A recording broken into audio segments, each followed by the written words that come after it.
Ladies and gentlemen, good day and welcome to the Solar Industries India Q2 FY22 results conference call hosted by Centrum Broking Limited. As a reminder, all participants' lines will be in listen-only mode, and there will be an opportunity for you to ask questions after the presentation concludes. Should you need assistance during the conference call, please signal an operator by pressing star and 0 on your touchtone phone. I now hand the conference over to Mr. Chirag Muchala from Centrum Broking Limited. Thank you, and over to you, sir.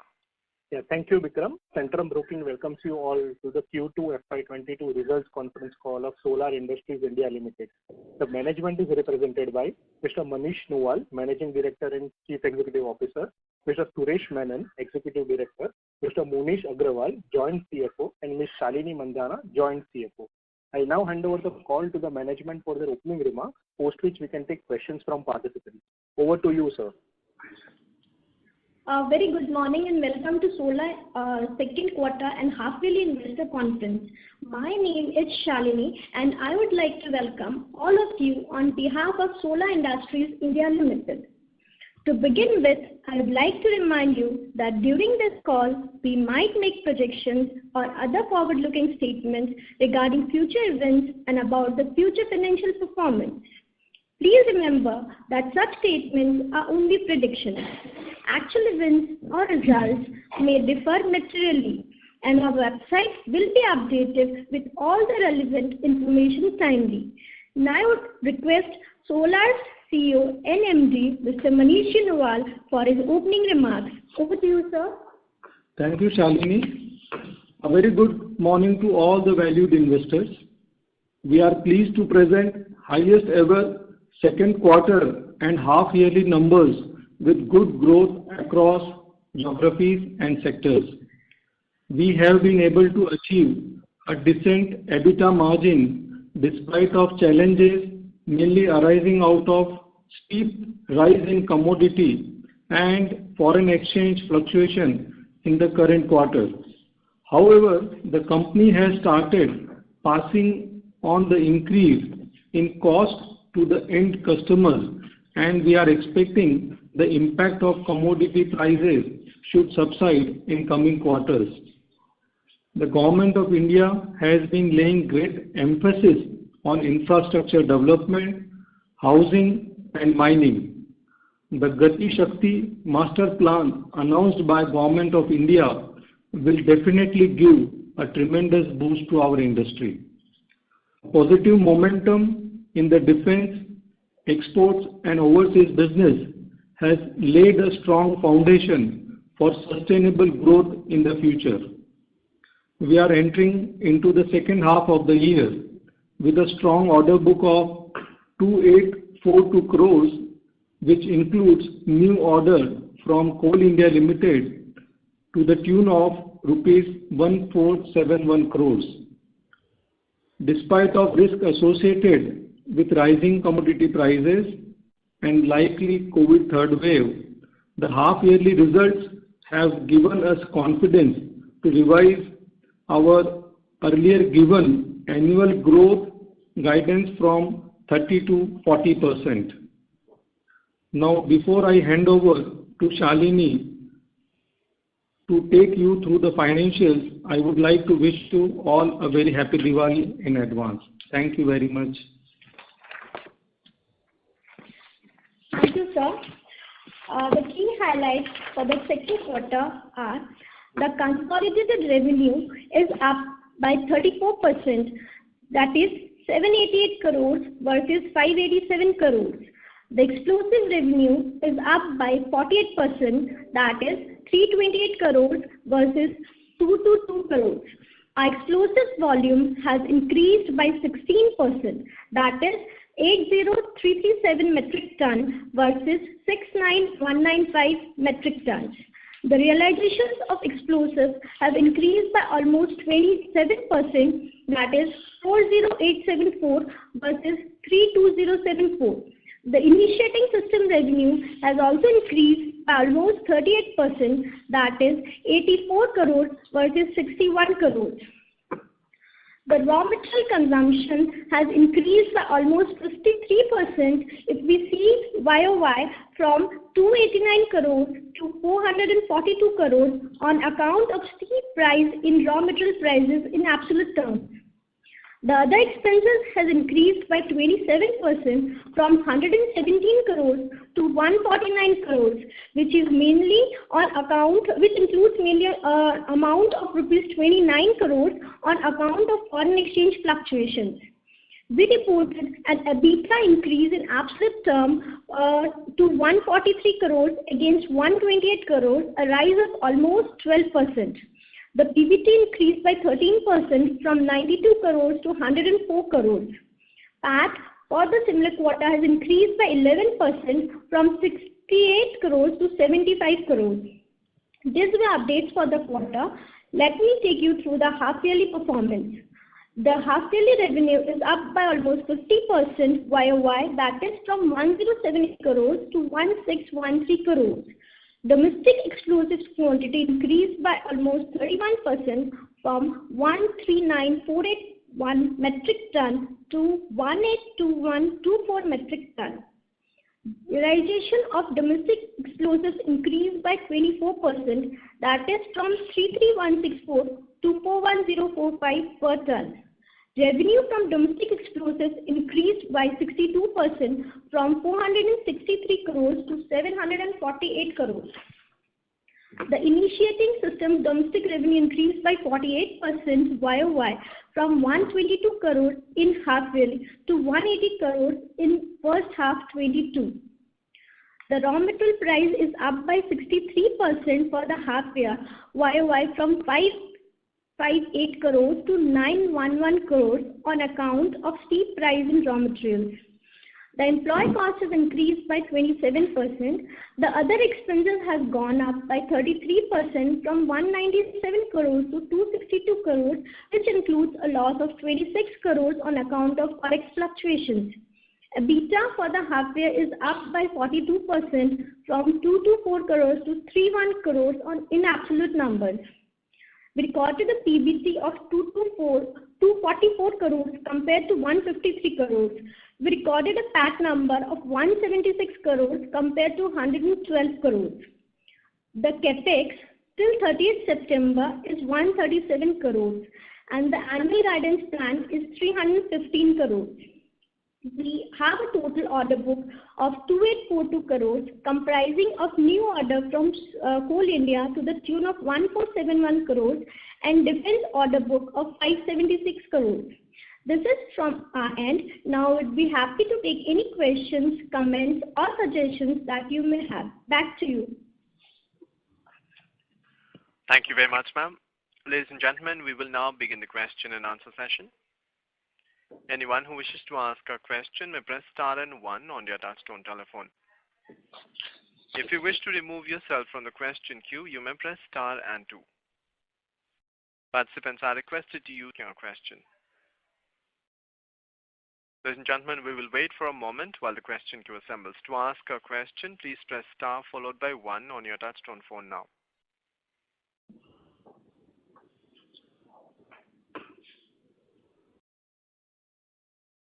We have a first question from the line of Sujit Jain from ASK Investment Managers. Please go ahead.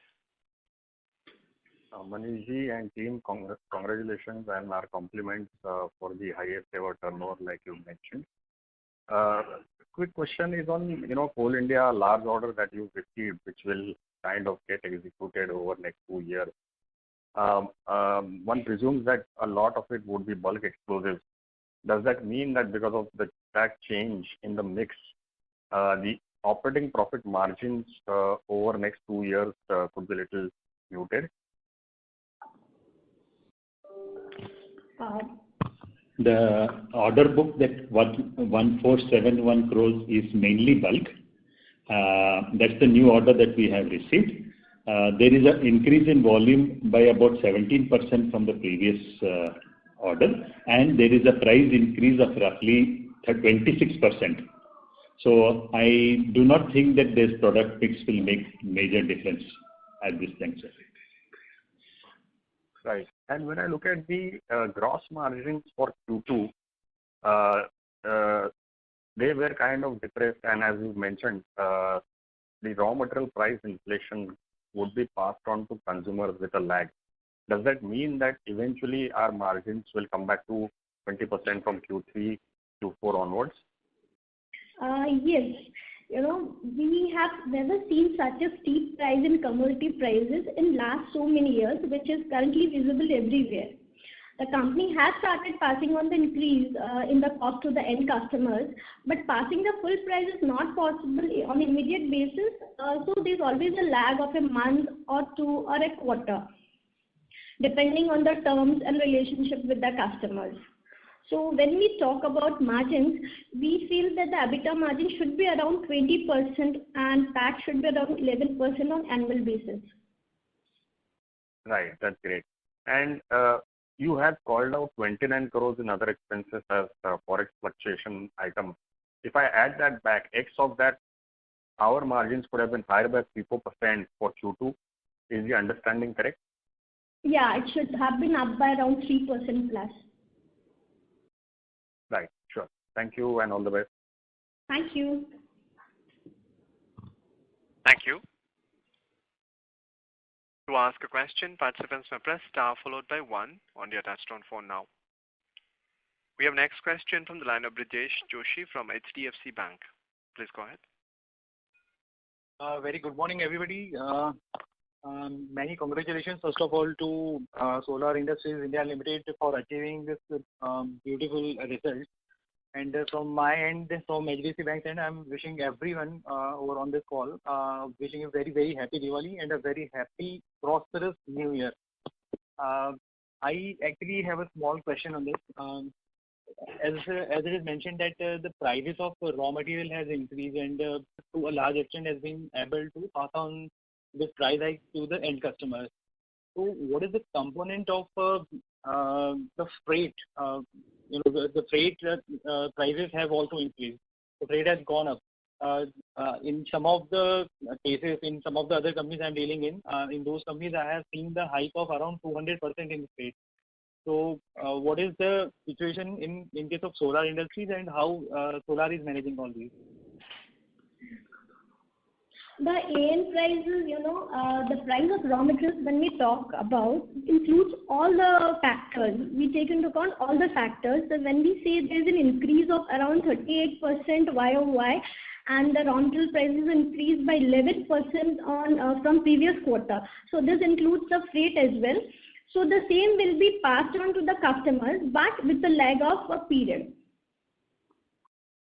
With the lag of a period, so how much company expects? It will a quarter. It will be a quarter or two a maximum.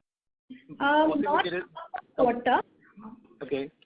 Yeah, it's around 1 to 3 months. 1 to 3 months. Yeah. That is a quarter. Yeah, that is a quarter. Correct. Okay. So how much will be the effect of this price hike? The freight hike. We have taken all the factors into account, and as I said, we should maintain the EBITDA margins on annual basis around 20%, including all the price rise. Okay, fine. That's it from my end. Thank you. Thank you. Thank you. To ask a question, participants may press star 1 now. We have next question from the line of Abhishek Poddar from HDFC Mutual Fund. Please go ahead. Good morning, sir. Thanks for taking my question. First is regarding the raw material situation. If you could highlight, any challenges that you are facing in sourcing of, key raw materials, and how is the inventory situation? Yeah, like we have been sharing over last many years, we have a good relationship with our vendors due to our commitment and pricing terms and our payment terms. So we have a fairly comfortable position to fulfill our obligation with our customers who are on contract or on spot basis. So we have a very good relationship with our customers and vendors as well, and we are in a comfortable position.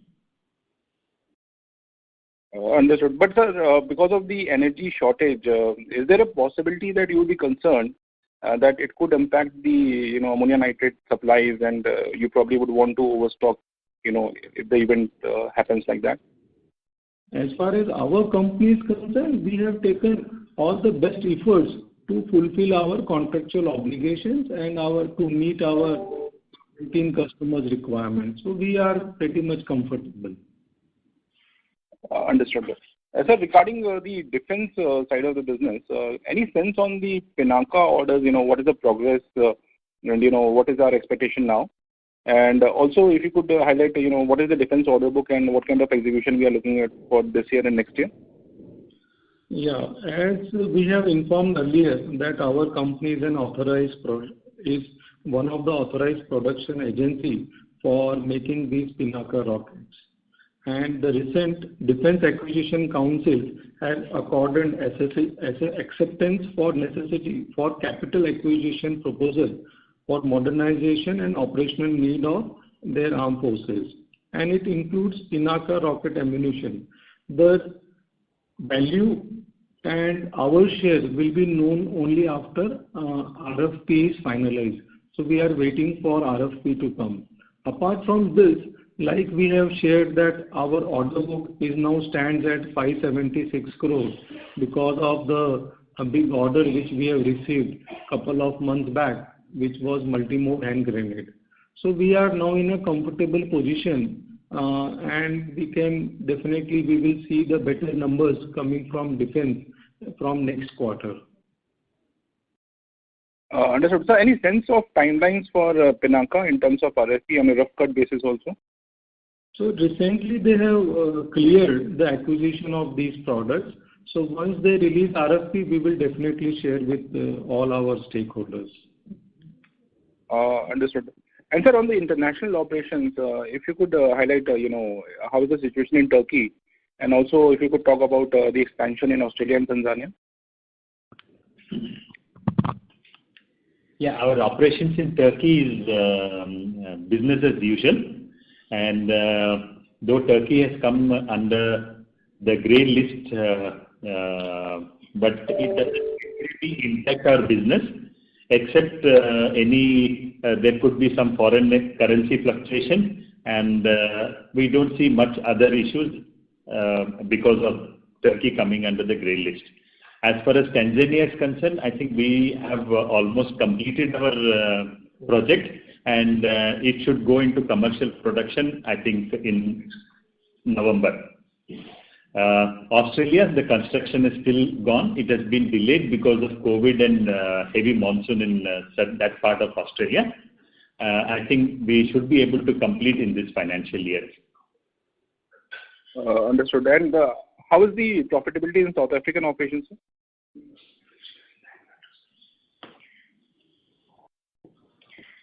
We were expecting EBITDA in level BEP in the current financial year, but Africa was sluggish with challenges around COVID, forex fluctuations and steep inflation in the raw material prices and logistic concerns also. So we feel by next year it should be in line.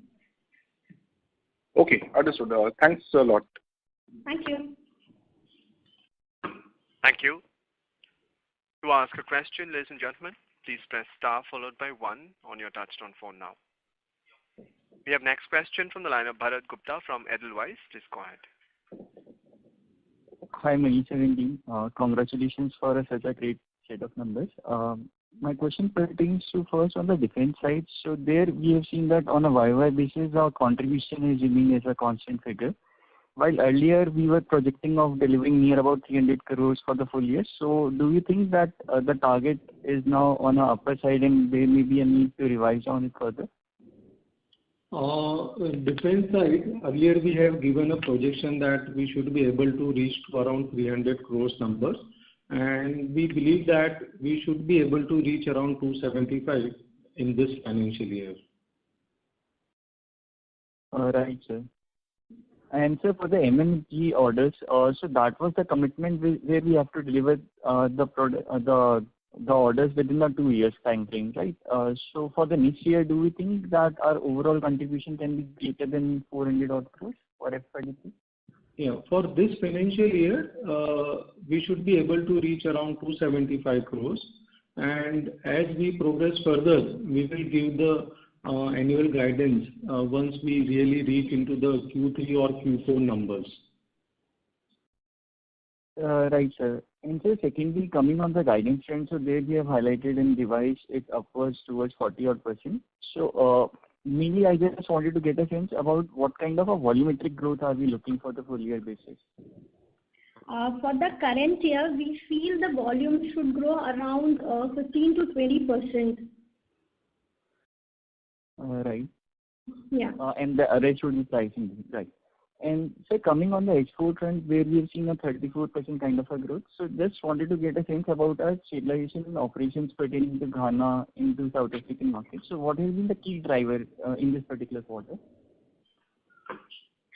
Generally, we do not share the country-wise revenue. We share that on annual basis. Yeah, but on overall basis, the exports and overseas revenue in the quarter has grown by 34%. And on half year Have basis, we seen it's 40% plus. Right. Have we seen any logistical challenges pertaining to container issues or something with respect to our overseas supply? Yeah, the logistic challenges are still existing. It has existed for the last 6, 7, 9 months. We have managed it till now. I think we will face that challenge and manage it going forward. Right, sir. And sir, my last question pertains to the capex front. So where we were planning for 2 new plants. So how are we placed, and what is the expected timeline for the completion of the same? Currently, as we said, during the half year, we had done around 137 crores of capex, and the annual guidance stands at 350. So we are on track, and despite of the rise in every commodities, we are maintaining the guidance of 315. My question pertains like, have we finalized the lands for the 2 upcoming plants which we are thinking, and like what is the time frame where we can commence the production on the same facility? We are still exploring the location feasibility in the regions mentioned, that is in the northwest and south of India. The same is in progress, and as and when that gets finalized and materialized, that will be communicated. Sure. Really helpful. Wish the team a very happy Diwali in advance. Thank you so much. Thank you. A reminder to participants, if you wish to ask a question, please press star 1 now. We have next question from the line of Mayank Bhandari from Nirmal Bang Institutional Equities. Please go ahead. Thanks for the opportunity. Sir, my first question is on the guidance that you have revised to almost 40% growth. And in first half, you have done almost 50% growth, which implies that second half would probably be a 30% growth. So 30% growth would be a value growth, and there may not be any volume growth. That is what you are indicating? No, as I said earlier, the volume growth should be around 15 to 20% on year basis. On half year, if we see, the volume growth was around 31%. Yes, so second half there will not be much volume growth, right? No, we see the volume growth because even from Coal India order, we have got an additional 17% volume growth. Okay. Thanks. Yeah, thank you. Thank you. To ask a question, please press star 1. We have next question from the line of Abhijit Mitra from ICICI Securities. Please go ahead. Yeah, thanks for taking my question. Just to understand the nature of the margin drop that we see in this quarter a bit more. So, in terms of your ammonium nitrate pricing, what is the kind of escalation that we have seen in this quarter? And, also to understand, is this pricing also leading to some amount of volume pushback from the clients? Are you seeing some element of demand destruction happening also? The reason I am asking is the sharp increase in working capital also that we are seeing, which is pulling up your net debt. So some color on this would be of great help. Thanks. Yeah, as regards ammonium nitrate, the prices have increased on year-on-year basis in the quarter at around 38%, and on quarter-on-quarter from the previous quarter phase it's around 11%. And further also we foresee a steep rise in prices till the price stabilizes. So we have started passing on the increase in the cost to the customers, but with a lag of month and quarter. Apart from this price rise, what you have asked, whether it will impact the demand cycle of the product or not, I would like to add on this point that this second quarter is normally a lean period for our country for demand of explosives. From October onwards, definitely we see that price will not impact the demand as such, because everybody would like to finish their projects and do the mining before the next monsoon starts. So the window available is only 7 to 9 months, and we don't feel that it will impact the demand as such. And like we have seen, there are a lot of supply chain bottlenecks coming up in the country because of the international factors. So that will also reduce the availability of raw materials in the country. But like we have shared that we have taken all the necessary steps to come out of these kind of challenges, and we are pretty much confident that we will be able to continue passing on the prices to the customers and meet their demand as per our obligations. And on the borrowing part, no doubt that has increased, but if we see in proportion to sales, that is okay. And the working capital position, we are at the same level, that is we have maintained at 108 days. But if we see the inventory days, that has come down from March from 119 to 105, and debtor days has also gone down from 66 to 60. And also the creditor days have gone down by 20 days. That is, it was 78 days in March, and currently it's 58 days. So the working capital days remain same, but overall the working capital position is quite good. And by March we feel that it should be around 100 days, further reduced to 100 days. Great, that answers my question. Thank you a lot. Thank you. Thank you. Participants who wishes to ask a question may press star followed by 1 on your touchtone phone now. We have next question from the line of Amit Zade from Antique Stock Broking. Please go ahead. Good morning, Nilesh ji and team. Thanks for the opportunity.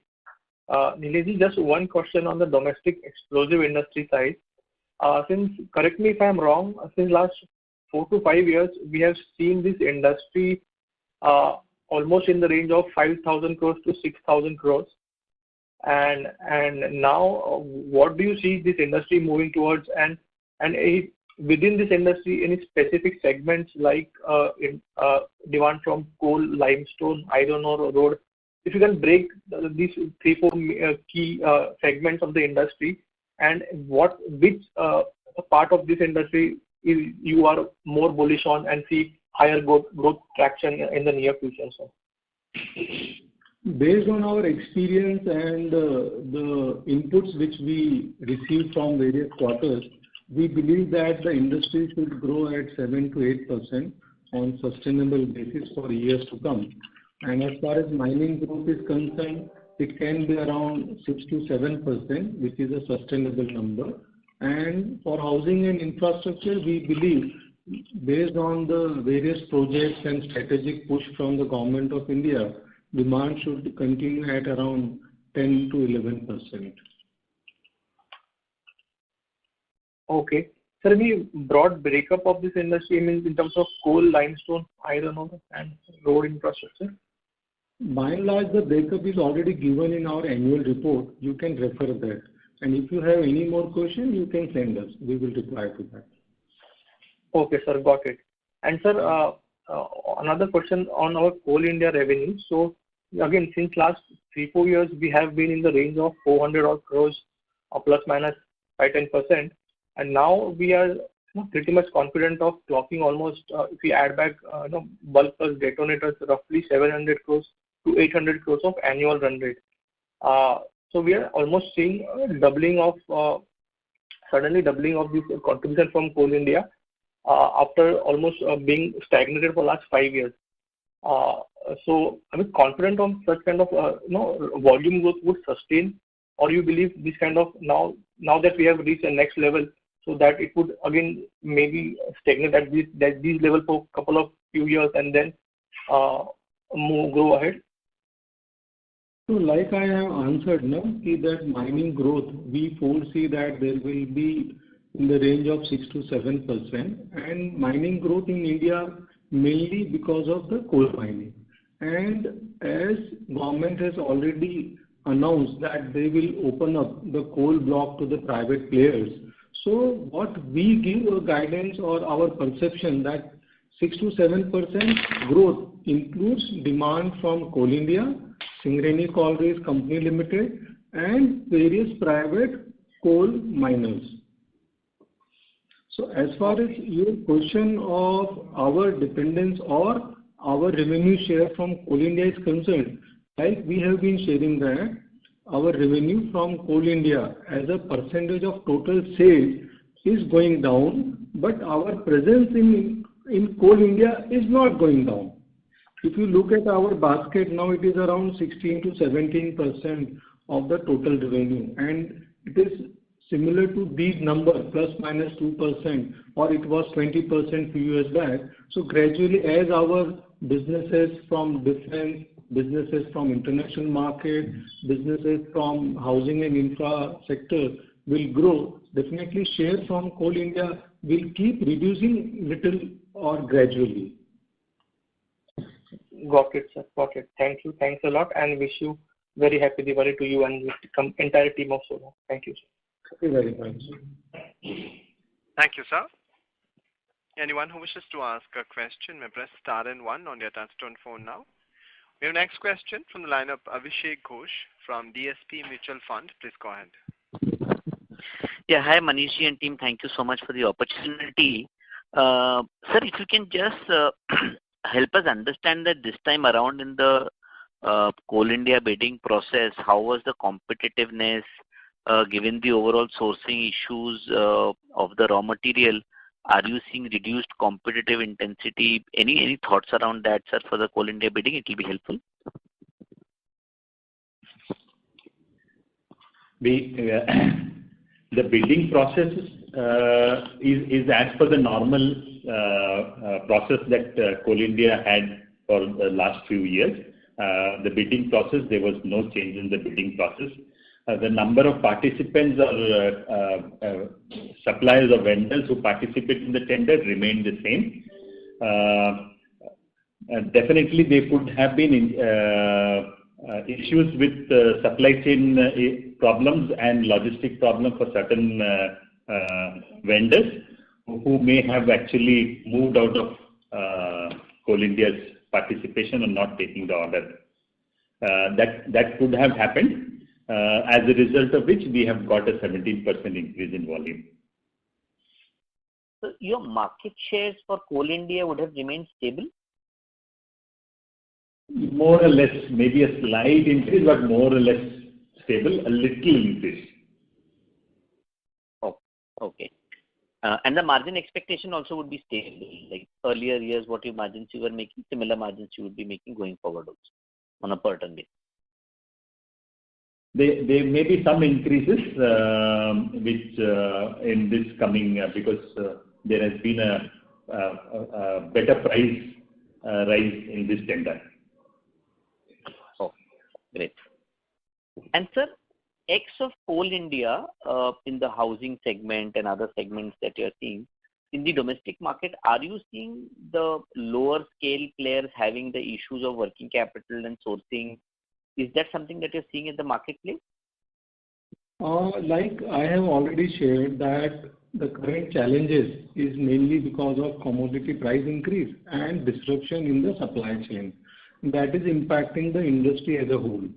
What we are looking at this moment is to meet our contractual obligation and to feed our customers who always buy from us or who are dependent to a large extent on supplies from solar. So we are not looking at what other people are doing, but definitely we have taken necessary steps and we are in a comfortable position to meet our customers' requirement. There is a steep price rise and we are passing on the price increases to the customer, but like Shalini has explained that there is some lag and we are trying to bridge the gap as early as possible.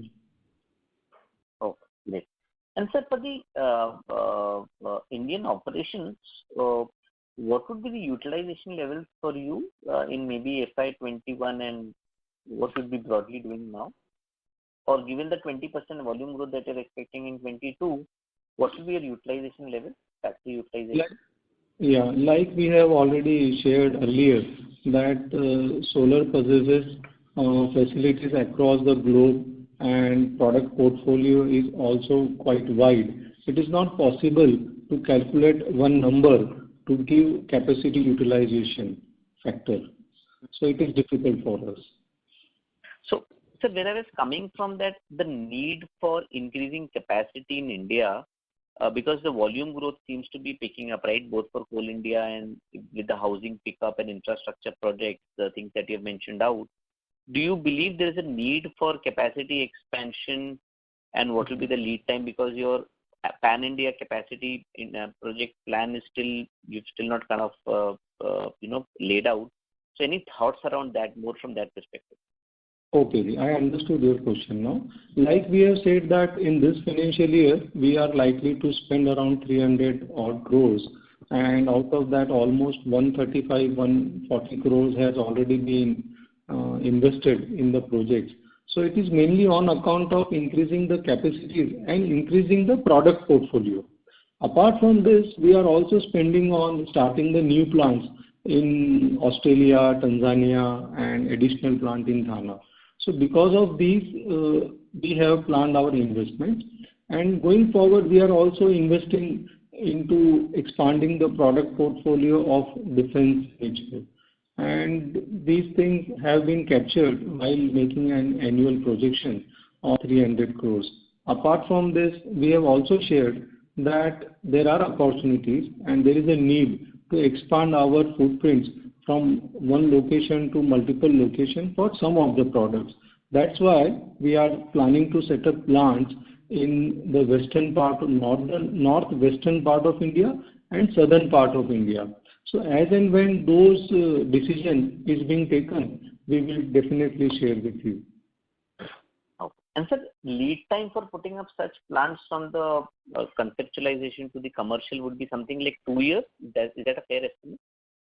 Like we have already conceptualized and freeze our plans, so since we have already moved ahead on those things, so we believe that it should take around 2 years or 2.5 years to start the commercial production. Okay. And so just two questions from my side. In terms of, while Tanzania, Ghana, Australia are the newer newer regions that you're adding, have you also kind of looked at over the next 2-3 years, how many more countries do you want to add? Any thoughts around that will be helpful.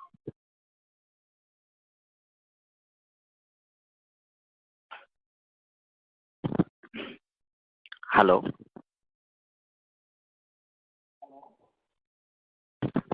Hello, am I audible? Hello. Yes, you are, sir. Please stay connected. Sir, we're not able to hear you. Hello. Yes, sir, we can hear you now. Yeah, sorry for some disturbances. Like we have already shared that it is our strategic plans to expand the global footprints, and we are exploring various opportunities in African world and even Southeast Asia and Australia. So as we move forward, we will definitely share all those details. To connect Java Speak 710, go to the Bluetooth menu on your mobile device. Hello. Sorry, there's some disturbance. Hello. Yeah. So just one last question. In terms of the housing and the infra segment, which is more of kind of a dealer-based model for you as well, are you seeing a lot of demand pull, because we're hearing a lot of housing demand moving up and infrastructure projects now expected to pick up? So is there a scope for better margins in that segment, given there will be a strong demand traction? Any thoughts around that segment, sir? Yeah, we don't share the margins on each customer sector-wise, but on an average, like we have been saying that historically, which we always share that our margins will be in the range of 20 to 22%. But due to recent price rise and a lag between the price rise and finished goods price rise, we are maintaining that we should be able to make an EBITDA margin of around 20%. Okay. Okay, sir. Thank you so much and wish you all the best. Thank you. Thank you, sir. Anyone who wishes to ask a question may press star and one on your touchtone phone now.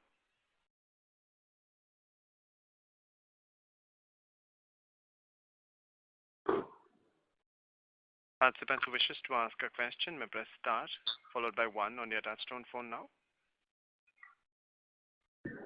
We have next question from the line of Shobhit Tiwari from Canara Robeco Mutual Fund. Please go ahead. Hello, sir. So my question is pertaining to the capital allocation, more so with respect to the overseas. So while making the decisions, how do you what sort of return metrics you have in mind while assessing your new geographical footprint? Generally, as they have been saying, the ROC project, the ROC should be around 25% plus. So we keep that in mind by planning any expansion. And also we see the market.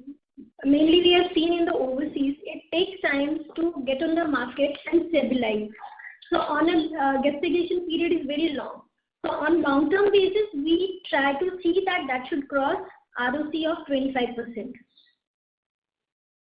And generally, what sort of time does it require to reach that target? It takes around 4 to 5 years to reach to the target. Okay. And so, secondly, how do we look at defense segment? So we have invested a significant capital. I understand there has been delays in getting orders and execution. Now going ahead, you've highlighted that do we have a significant order book plus Pinaka order would further be coming in. So what sort of capital allocation towards that and what sort of target and metrics do we have in mind there? Like we have been sharing that in last almost 7 to 8 years, we have developed a wide range of products to fulfill our target of making country self-sufficient in ammunition. And we are also looking forward to export these products out of the country. Based on this strategic planning, we have been investing into the products for defense applications. Like we have said that this year our order book stands at 576 crores, and in this financial year we should be able to reach around 275 to 80 crores as far as top line is concerned. For next year, definitely we will share our annual guidance in the next quarter. And sir, any return metrics in mind here? Our return matrix is not based on one product or one product portfolio. It is based on a company as a whole. So we believe that we are fairly near to our desired level of around 25-26% of return on capital employed. And as far as return on equity is concerned, we always try to make more than 20% on it. So by and large, our planning and strategy is based on those things. So thanks, sir. Thanks, sir. And best wishes for Diwali, sir. Thank you, Ji. Thank you. To ask a question, please press star 1. We have next question from the line of Mayank Bhandari from Nirmal Bang Institutional Equities. Please go ahead. Yeah, thanks for the opportunity again. Sir, my question is related to the export markets. We have a very varying margin profile there, and in Zambia it's excess of 30%, Turkey and Nigeria it's less than 20%. And I think in Nigeria and Turkey the scale is also good.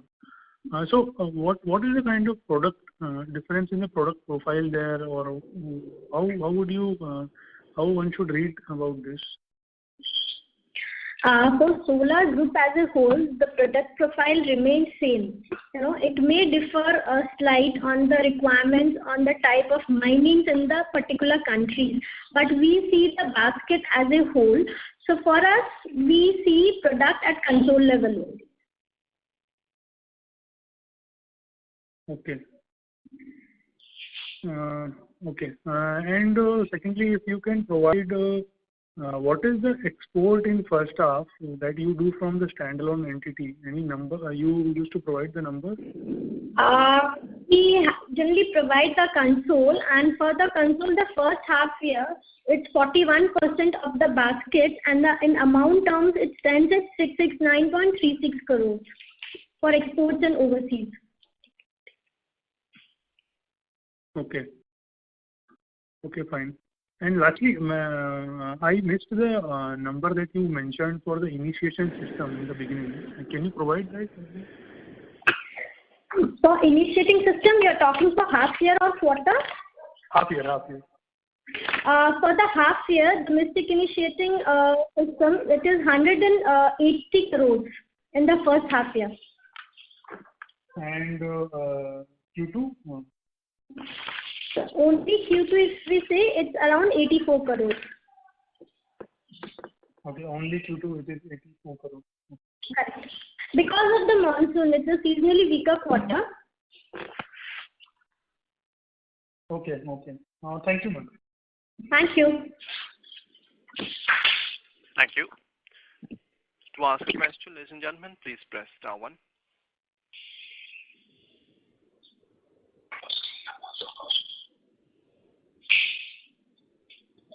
As there are no further questions from the participants, I would now like to hand the conference over to Mr. Chirag Muchala from Centrum Broking Limited for closing comments. Over to you, sir. Yeah, we thank the management for taking time out and sharing their valuable insights on this call, and we also thank all the participants for their presence. So, do you have any closing remarks? We thank all the participants in the conference of Solar Industries. On behalf of Solar, I wish all a very happy and prosperous Diwali in advance. Thank you. Thank you very much, ladies and gentlemen. On behalf of Centrum Broking Limited, that concludes this conference call. Thank you for joining with us, and you may now disconnect your lines.